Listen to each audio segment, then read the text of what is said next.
Good evening, class. Tonight I will be speaking on our stakeholders and their different perspectives. Since we have identified our main stakeholders as the producers, farmers, and consumers, I will be speaking on how they share different views on a scientific level, an economic level, and how their views have an impact on society. First, we must understand that farmers are considered businessmen or businesswomen. They have an obligation to ensure that whatever decisions they make positively affect the business and bring them the most profit. On an economic level, we must understand that farmers must make decisions to, for one, keep production high and costs low, and two, what will produce less waste.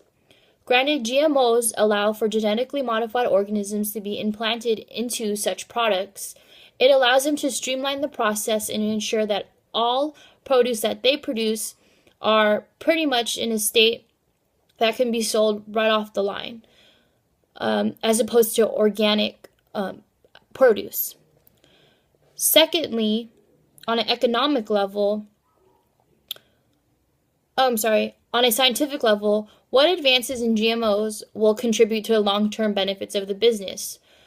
Do companies invest in higher technology to ensure that they are up to date with what is most recent in GMO technology? In order to stay competitive, they must ensure that they're doing whatever they can to have the top of the line stuff to continue to produce high quality foods that are injected with GMOs.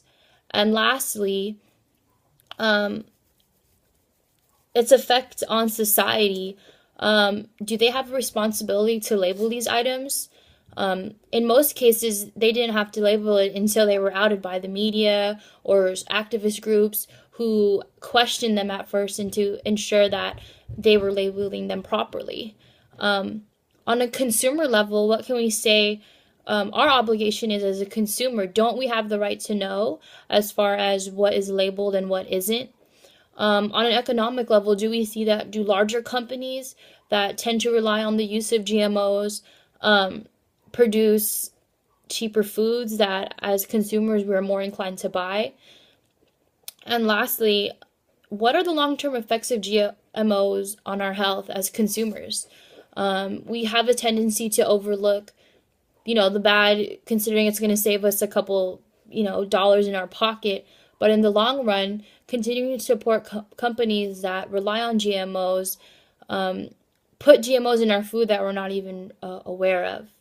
So overall, these are the views that I feel that our stakeholders hold perspectives on these three different levels. Thank you for your time. Have a happy Halloween.